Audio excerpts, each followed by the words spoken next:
السلام علیکم ناظرین، آج کی ویڈیو میں ہم بات کریں گے ریاستی جموں و کشمیر کے۔ ریاستی جموں و کشمیر رقبے کے لحاظ سے بھارت کے تمام ریاستوں سے بڑی ریاست ہے، جس کا کل رقبہ 1,35,900 مربع کلومیٹر میل ہے اور آبادی 1941 کی مردم شماری کے مطابق 4 ملین نفوس پر مشتمل تھی، جس میں سے 77% مسلمان تھے۔ قیام پاکستان کے وقت مہاراجہ رانا ہری سنگھ چاہتا تھا کہ وہ اپنی ریاست کی آزاد حیثیت برقرار رکھ سکے، تاہم ریاست کا مستقبل میں واضح نہیں ہو اس لیے مہاراجہ کے آخری فیصلے تک دونوں ممالک یعنی پاکستان اور بھارت کے ساتھ معاہدہ جاری کرنا چاہتا تھا۔ اگرچہ پاکستان نے مہاراجہ کے ساتھ اس طرح کے معاہدے پر دستخط کر دیے تھے، لیکن بھارت اس لیے تیار نہ ہوا۔ جب قیام پاکستان اور آزاد ہند کے باتیں ریاست پہنچنا شروع ہوا تو ریاستی باشندوں بلحاظ مسلمانوں میں ایک بے چینی کی کیفیت پھیل گئی۔ وہ چاہتے تھے کہ ڈوگرا مہاراجہ کے جنگل سے آزادی حاصل کر لے، تاہم مہاراجہ اس کے لیے تیار نہ تھا، لہٰذا اس نے مسلمانوں کو دبانے کے لیے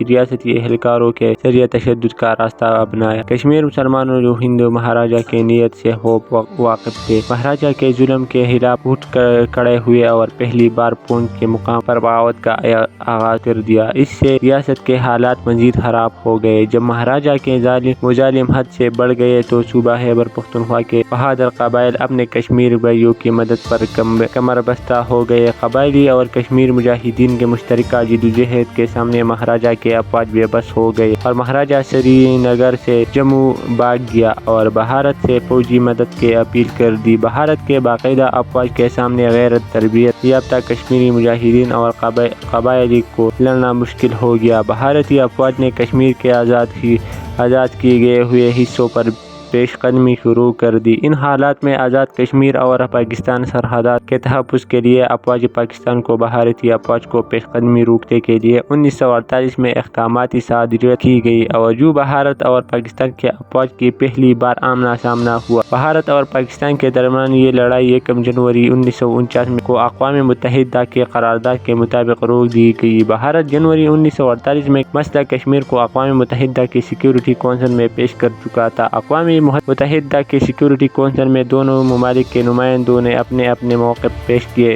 جس کے بعد یہ فیصلہ کیا گیا کہ جموں کشمیر مستقبل کا فیصلہ وہاں کے باشندوں سے رائے کے ذریعے کریں گے۔ یہ فیصلہ دونوں ممالک بھارت اور پاکستان نے تسلیم کر لیا، لیکن بعد میں بھارت حیلے بہانے کرنے لگا اور جو آج تک کشمیریوں استعمال کے رائے کے ذریعے سے اپنے مستقبل کا فیصلہ کرنے کے منتظر رہے۔ قیام پاکستان کے بعد اس نوآزاد مسلمان مملکت کے بارے میں ملک کے سیاسی، مذہبی اور دشوار طبیعت میں مختلف تصورات پائے جاتے ہیں، تاہم بانی پاکستان کے مطابق اوقات میں اپنا تصور بہت واضح الفاظ میں بیان کیا۔ سب سے اہم اور واضح الفاظ انہوں نے 11 اگست 1947 کو پاکستان کے دستور ساز اسمبلی سے خطاب کرتے ہوئے ادا کیے۔ انہوں نے فرمایا، اگر مل جل کر کام اور ماضی کو بلا دے اور پرانے جھگڑے دفن کر دو تو کامیابی تمہاری مقدر بن جائے گی۔ اگر تم اپنے ماضی کو تبدیل کر دو گے اور ایک جذبے کے ساتھ مل جل کر کام کر لو گے تو اس سے کوئی فرق نہیں پڑتا کہ تم کسی گروہ کے ساتھ تعلق رکھتے ہو، تو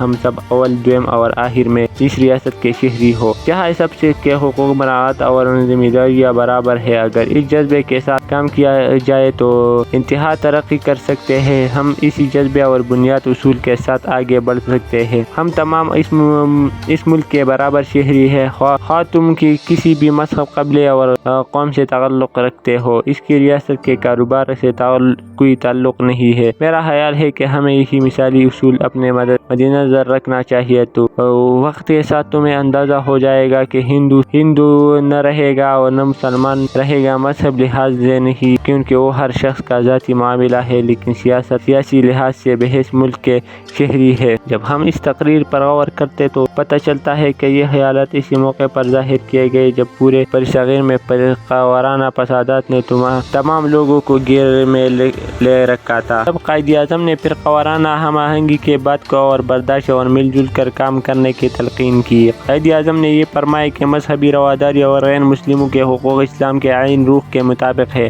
انہوں نے مزید کہا کہ اس کی تعلیمات ہمیں جمہوریت اور برابری کا درس دیتی ہے اور ان کے ہی اصول کے مطابق ہم کاروبار اور ریاست چلائیں گے۔ تقسیم ہند کے نتیجے میں فرقہ وارانہ فسادات سے تقریباً 6.5 ملین مہاجرین پاکستان پاکستان میں پناہ لینے پر مجبور ہو گئے۔ اتنے بڑے مسئلے کو ہوش اسلوبی کے ساتھ حل کرنا ایک کٹھن امتحان تھا، چونکہ مہاجرین سب سے زیادہ قافلے لاہور کی طرف آ رہے تھے، لہٰذا قائد اعظم اکتوبر 1947 میں وہاں خود سے تشریف لے گئے تھے تاکہ مہاجرین کی آبادکاری کا جائزہ لے سکیں۔ 30 اکتوبر 1947 کو لاہور میں ایک اجتماع خطاب کرتے ہوئے اس نے فرمایا ہے کہ اب یہ ہم پاکستانیوں پر ذمہ داری عائد ہوتی ہے کہ وہ لاکھوں تباہ حال مہاجرین جو اپنے سب کچھ بھارت میں چھوڑ کر پاکستان آ رہے ہیں، ان کی ہر ممکن مدد کر سکے۔ انہوں نے یہ مصیبتیں اس لیے سہنا پڑے کہ وہ مسلمان ہیں۔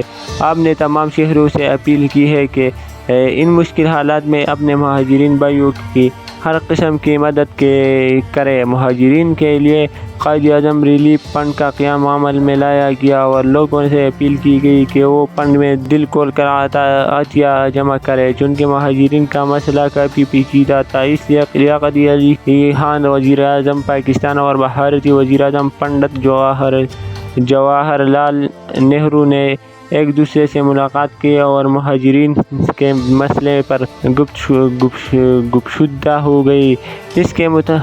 بات چیت کی، اس کے مطابق یہ طے پایا کہ دونوں ممالک کی حکومتوں کو اپنے دائرۂ اختیار میں اقلیتوں کے تحفظ کی ذمہ دار ہوں گے اور اکثریت اور اقلیت کے خلاف تشدد کی اجازت نہیں دی جائے گی، اور دونوں ممالک مہاجرین کی آبادکاری کے لیے ہر ممکن قدم اٹھایا جا سکے۔